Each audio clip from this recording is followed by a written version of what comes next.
Hello parents, how are you all. अगर आपको अपने बच्चे को इंग्लिश इंट्रोड्यूस कराना है, अगर आप ये सोच रहे हैं कि आपको अपने बच्चे को इंग्लिश कैसे सिखाएं बोलना, तो ये वीडियो आपके लिए परफेक्ट है। इसको अंत तक देखिए और जानिए कि आपका बच्चा तुरंत इंग्लिश बोलना कैसे सीख जाता है। कुछ स्टेप आपको फॉलो करने पड़ेंगे और उस पर ध्यान देना पड़ेगा। बिना मेहनत के कोई काम नहीं होता, तो थोड़ी मेहनत आपको करनी पड़ेगी बच्चे के साथ। जब तक आप उसको सिखाएंगे नहीं, उसके साथ इन्वॉल्व नहीं होंगे, वो कोई चीज़ नहीं सीखेगा। तो चलिए स्टार्ट करते हैं वीडियो। आपको अगर अपने बच्चे को इंग्लिश को इंट्रोड्यूस कराना है सही तरीके से, तो आपको स्टार्ट करने होंगे अपनी दिनचर्या स्मॉल सेंटेंसेस के साथ इंग्लिश के। स्टार्ट विद स्मॉल सेंटेंसेस, क्योंकि एकदम से वो बिग सेंटेंसेस, बड़े सेंटेंसेस को नहीं कैच कर सकते, उनकी पावर इतनी नहीं है, कैचिंग पावर। तो उनके साथ आपको स्मॉल सेंटेंसेस ही यूज़ करने हैं। और वो स्मॉल सेंटेंसेस क्या हैं वो मैंने पेपर में लिखा हुआ है, जो मैं अभी आपको बताऊंगी, जो कि 20 हैं टोटल। आप उनको देखिएगा, समझिएगा और अपने बच्चों के साथ उस तरह से बोलिएगा। उससे पहले जान लेते हैं कुछ और पॉइंट्स। सेकंड आपको ये करना है, घर का सभी सामान बताएं। यानी कि बच्चों के साथ आपको अपने घर का जितना भी सामान है उसको इंट्रोड्यूस कराना है। हिंदी में वो जान चुके होंगे, आपको बताना है कि उन्हें इंग्लिश में क्या कहा जाता है। जैसे कि अगर मैं किचन की बात करूं, तो किचन में आप रोज़ सब्जियां लाते होंगे, फ्रूट्स लाते होंगे, आपके बर्तन हैं किचन में, दालें हैं, मसाले हैं और भी कई तरह की चीज़ें होती हैं, जिन सबको आपको बच्चों को बताना है कि इसको इंग्लिश में क्या कहा जाता है।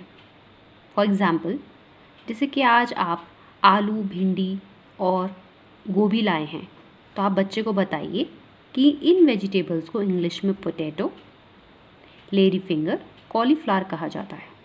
उसी तरह फ्रूट्स हैं, केला, आम, अमरूद, बनाना, मैंगो, गुआवा। इस तरह आपको इंट्रोड्यूस कराना है बच्चे को।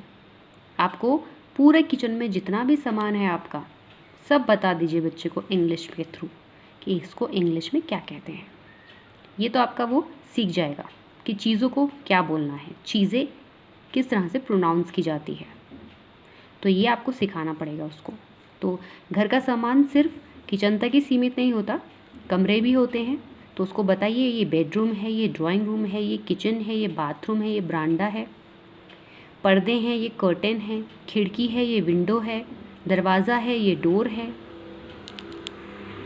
तो जब इस तरह से आप बच्चे को बताएंगे, तो उसके लिए इंग्लिश को समझना, प्रोनाउंस करना ईजी हो जाएगा। Start speaking with them. आपको उनके साथ बातचीत करनी है। जिस तरह आप हिंदी में बात करते हैं, उसी तरह आपको इंग्लिश में भी उनके साथ उसी तरह से बातचीत करनी है। जैसे पेरेंट्स को आपस में कुछ चीज़ों के साथ इंग्लिश में ही टॉक करना चाहिए, तो बच्चा ये अंडरस्टैंड करेगा कि हाँ, ये एक भाषा है, इसमें भी बातचीत होती है, और वो इसमें इंटरेस्ट लेगा और ज़्यादा बोलने की कोशिश करेगा, आप लोगों के साथ बोलने की कोशिश करेगा। Make them comfortable with English language. अगर आप आपस में बातचीत करेंगे इंग्लिश में, तो आप उनको कंफर्टेबल बनाएंगे इंग्लिश लैंग्वेज में। आपको अगर इंग्लिश बोलने में आपको भी कुछ पेरेंट्स को प्रॉब्लम आती है, तो जो सेंटेंसेस मैं अभी आपको बताने वाली हूँ, आप भी स्टार्ट कर सकते हैं अपनी इंग्लिश को उसी के थ्रू। ओके। और सबसे बड़ी बात ये है कि डोंट एंग्री ऑन देम। आपको अपने बच्चों पे इंग्लिश सिखाने के लिए ज़ोर नहीं देना है, उनको डिस्कम्फर्ट में नहीं लाना है, उनको ऐसा प्रेशराइज़ नहीं करना है कि आपको बोलना ही बोलना है इंग्लिश में। वो अपने आप बोलेंगे, क्योंकि इंग्लिश एक भाषा है। जिस तरह वो हिंदी बोलते हैं अपना, उसी तरह वो इंग्लिश बोलेंगे। तो चलिए चलते हैं इन सेंटेंसेस की तरफ, जो बहुत ही छोटे हैं। मैंने यहाँ मार्कर से लिखा है, इसलिए यहाँ पे दिख रहा है, तो आप प्लीज़ इसको अवॉइड कीजिएगा। ध्यान दीजिएगा सिर्फ सेंटेंसेस पे और उनके इंग्लिश पे। आप बच्चों को डेली कई चीज़ें बोलते हैं, उनमें से ये सेंटेंसेस है। जब आप इसको पढ़ेंगे, आपको समझ में आएगा कि आप तो इसे डेली रूटीन में बोलते हैं बच्चों को। तो अब आप इनको इंग्लिश में बोलना स्टार्ट कीजिए, जिससे कि वो इन इंग्लिश को अंडरस्टैंड कर सकें। पहला है नहा लो। नहा लो।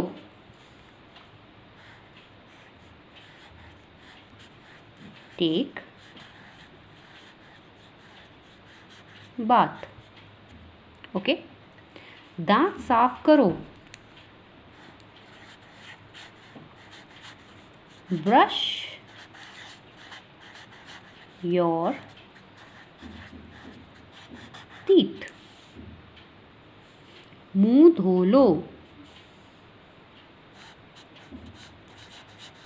Wash your face. आराम से,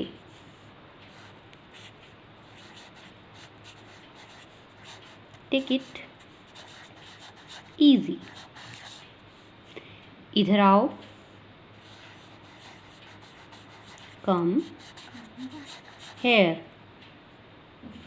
मेरे साथ चलो,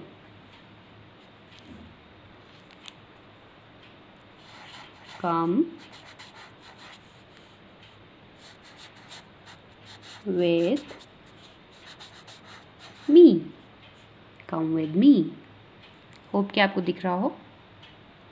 क्या कर रहे हो, what are you doing? This is a question। लड़ो मत, बच्चे आपस में लड़ते हैं कई बार, तो उनको कहिए डोंट फाइट, या स्टॉप फाइटिंग, लड़ना बंद करो। यह मुझे दो, जैसे आप बच्चे से कुछ मांगते हैं कुछ चीज़, तो आप बोलेंगे गिव इट टू मी। मान लीजिए आपके बच्चे का नाम अंश है, तो आप अंश से कहेंगे, अगर आप उससे रिमोट मांग रहे हैं टीवी का, तो आप बोलेंगे Ansh please give it to me. Okay, इसे दोहराओ, आप उसको पढ़ा रहे हो और आप उसको ABCD को रिपीट करने के लिए बोल रहे हो, या कोई शब्द को वापस से रिपीट करने के लिए बोल रहे हो, जब उसको टीच कर रहे हो, तो आप उसके लिए बोलेंगे repeat it, repeat it. Okay, these are the sentences. आप इसका स्क्रीनशॉट ले सकते हैं और इसको आप दिनचर्या में बोलना स्टार्ट कीजिए। ये थे हमारे 10 सेंटेंसेस। अब हम बाकी 10 सेंटेंसेस की तरफ चलेंगे, जो कि हैं ये। यहाँ ठहरो, वेट हियर। इधर देखो, लुक हियर। यह लो, अगर आप उसको कोई चीज़ दे रहे हैं तो आप बोलेंगे टेक इट। ऊपर जाओ,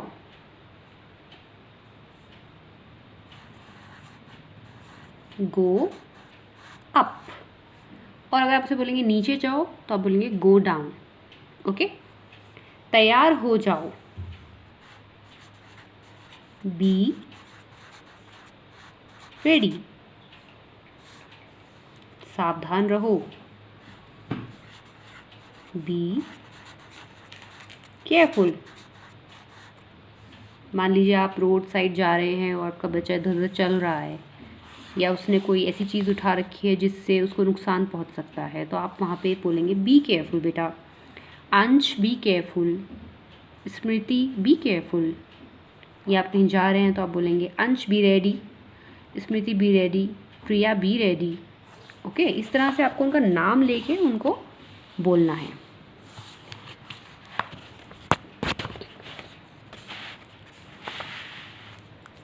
धीरे चलो, आप उसको, आपका बेबी जो होते हैं वो कई तरह, जब हम मार्केट जाते हैं तो वो बहुत तेज़ चलने की कोशिश करते हैं, हमसे आगे निकलने की कोशिश करते हैं, भागते हैं, तो आप उनको बोलेंगे धीरे चलो। तो आप बोलोगे गो स्लोली। या वॉक स्लोली।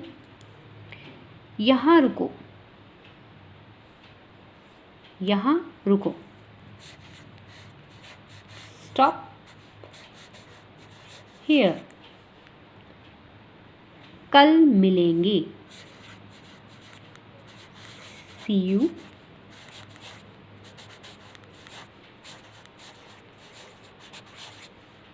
टुमारो। ओके, कोई बात नहीं। अगर आपके बच्चे से कोई गलती हो गई है, उसने पानी का गिलास गिरा दिया है या उसने अपने टी शर्ट में कोई चीज़ गिरा दी है खाने पीने की और वो आपसे डर रहा है कि आप उसको डांटेंगे, तो आप उसको बोलेंगे नेवर माइंड।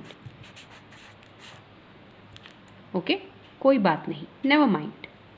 तो ये कुछ सेंटेंसेस हैं, इसका भी आप स्क्रीनशॉट लीजिए या इस वीडियो को डाउनलोड कर दीजिए और रोज़ इसको देखकर अपनी प्रैक्टिस कीजिए और यही शब्दों को बच्चों के साथ दोहराइए। ये 20 सेंटेंसेस उनको इंट्रोड्यूस करा दीजिए। ये बहुत कंपलसरी हैं, ये डे टू डे लाइफ में बोले जाते हैं। मैं और भी ऐसे कई सेंटेंसेस आपके लिए लेकर आऊँगी नेक्स्ट वीडियो में। फ़िलहाल आप अपने बच्चे को इस तरह से वीडियो दिखाकर या खुद देखकर इंट्रोड्यूस कराएं इंग्लिश को। अब जिस तरह हम बात कर रहे थे कि इंग्लिश इंट्रोड्यूस करानी है आपको, तो बच्चों के साथ आप ये शब्दों को बोलना स्टार्ट कीजिए। जैसा कि मैंने आपको पहले भी कहा, जब आप इन सेंटेंसेस को बच्चों के साथ बोलेंगे तो इस बात का भी ध्यान रखिए कि उनको उसकी हिंदी भी पता होनी चाहिए। अगर आप उनको बोल रहे हैं गो स्लोली या बी केयरफुल या बी रेडी और वो नहीं समझ पा रहे हैं, तो उनको ये भी समझाइए इसका मतलब क्या होता है। आप उनको इस तरह बोल सकते हैं, धीरे चलो बेटा, गो स्लोली, सावधान रहो बेटा, बी केयरफुल, तैयार हो जाओ, बी रेडी। नेक्स्ट वीडियो में मैं आपके लिए लेके आऊँगी कि कैसे आप बच्चे को इंट्रोडक्शन करना सिखाएं, कि वो जब उससे कोई पूछे कि बेटा आप कहाँ रहते हो, आपका नाम क्या है, तो वो किस तरह से इंट्रोड्यूस कराए अपने आप को। नेक्स्ट वीडियो हम इस पर बनाएंगे। तो please subscribe the channel, hit the like button and like the video. Thank you for watching. Have a good day.